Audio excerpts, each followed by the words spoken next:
अगर कोई व्यक्ति अपने केस का ऑनलाइन स्टेटस चेक करता है ई कोर्ट सर्विस पे, और उस पे उसके केस का जो ऑनलाइन स्टेटस जो मिलता है उसमें लिखा आता है केस डिस्पोज्ड, और नेचर ऑफ डिस्पोजल में लिखा होता है एप्लीकेशन अंडर सेक्शन 175 ब्रैकेट में 3, और आगे लिखा होता है अनकंटेस्टेड अलाउ, या लिखा होता है कंटेस्टेड अलाउ या कंटेस्टेड डिसमिस। तो आखिरकार इसका मतलब क्या होता है? अगर ऑर्डर शीट अपलोड नहीं की गई है इस केस में, तो हम इसका क्या मतलब निकालें? आज की वीडियो में इसी पॉइंट पे बात करूंगा। जब भी किसी व्यक्ति के साथ कोई संज्ञेय अपराध घटित हो जाता है, अब संज्ञेय अपराध किसी व्यक्ति के साथ जब घटित होगा तो वह व्यक्ति हो जाएगा पीड़ित जिसके साथ अपराध घटित हुआ है, और जिस भी जगह पे वह अपराध हुआ है उस व्यक्ति को उस जगह के हिसाब से जिस भी थाने का वह क्षेत्र पड़ता है, यानी जिस थाने के क्षेत्राधिकार में वह जगह आती है उस थाने पर जाना होता है और जाकर एक लिखित सूचना देनी होती है जो थाना इंचार्ज महोदय होते हैं उनको, कि इस मामले में क्योंकि यह संज्ञेय अपराध घटित हुआ है तो इस मामले में मुकदमा पंजीकृत करके आगे की जो कानूनी कार्रवाई है उसको किया जाए उनके द्वारा। लेकिन बहुत सारे मामलों में ऐसा देखा जाता है कि संज्ञेय अपराध घटित होने के बावजूद जब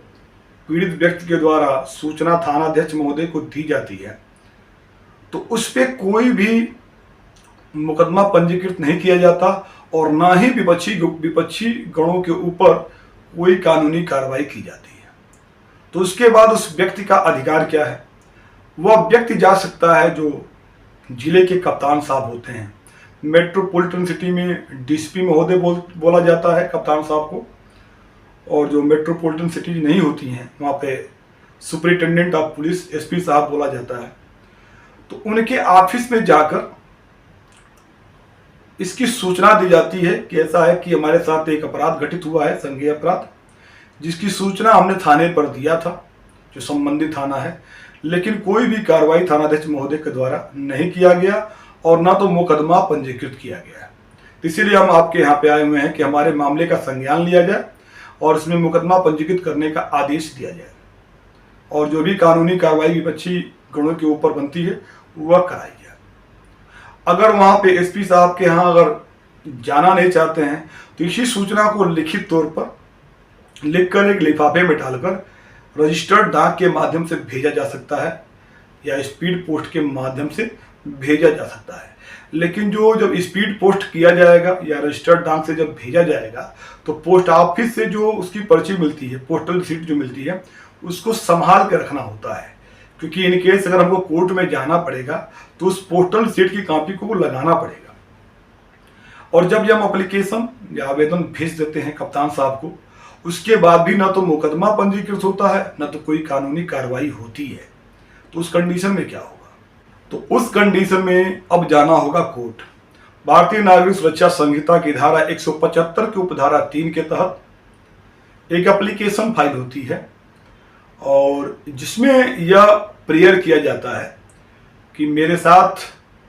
संज्ञेय अपराध घटित हुआ है तो इस मामले में मुकदमा पंजीकृत कराया जाए और जो कानूनी कार्रवाई बनती है विपक्षी गणों के ऊपर वह करने का आदेश पारित किया जाए, आदेश दिया जाए संबंधित जो थानाध्यक्ष महोदय हैं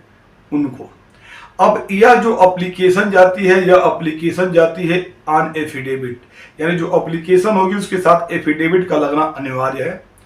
और जो थाने पे जो कॉपी दी गई है उसकी एक रिसीविंग भी चाहिए, और कप्तान साहब के यहाँ जो कॉपी दी गई है उसकी भी रिसीविंग इसमें लगानी होगी। जब एप्लीकेशन को फाइल किया जाता है तो कोर्ट में उस एप्लीकेशन का एक नंबर मिल जाता है। कोर्ट में जब सुनवाई होती है तो मजिस्ट्रेट साहब इसकी सुनवाई जब करते हैं तो देखते हैं कि जो प्रोसीडिंग है थाने पे सूचना देने की, कप्तान साहब की सूचना देने की,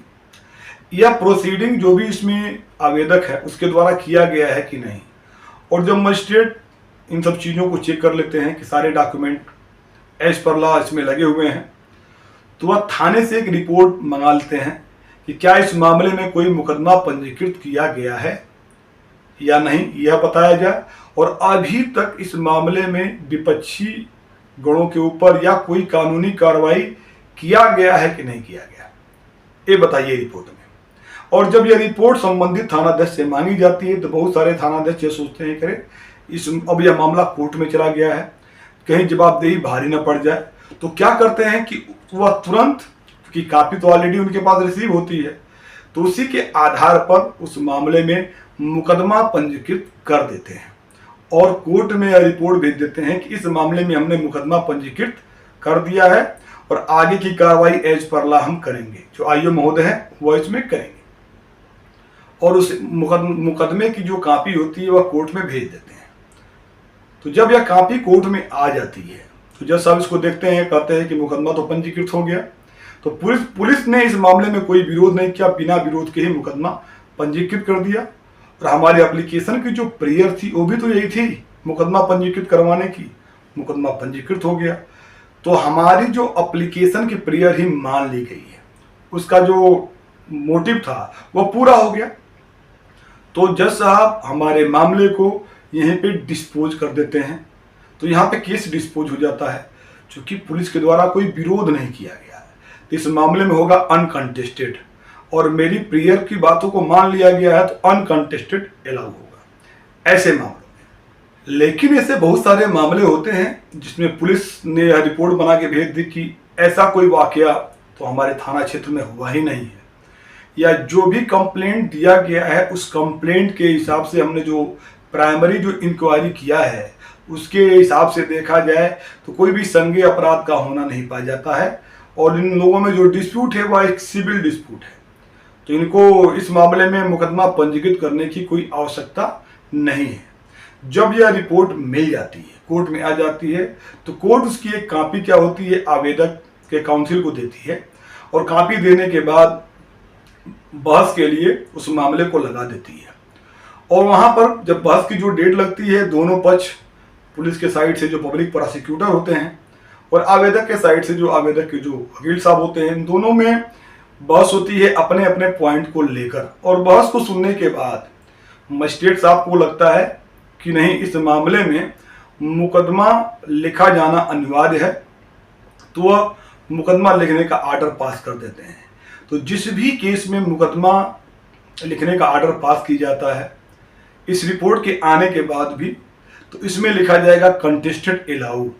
लेकिन अगर जज साहब के द्वारा मुकदमा लिखने का जो आर्डर नहीं दिया जाता है तो वहां पे लिखा जाता है कंटेस्टेड डिसमिस। तो किन मामलों में 175 की उपधारा 3 की जो भारतीय नागरिक सुरक्षा संहिता की धारा है, उनमें अगर लिखा हुआ है अनकंटेस्टेड अलाउ या कंटेस्टेड अलाउ या कंटेस्टेड डिसमिस, उम्मीद करता हूं आपको समझ में आ गई होगी। फिर भी अगर आपके कोई सवाल है, कोई सुझाव है, कमेंट बॉक्स में बताइए, रिप्लाई करने का प्रयास करूंगा जल्द से जल्द। Thank you for watching.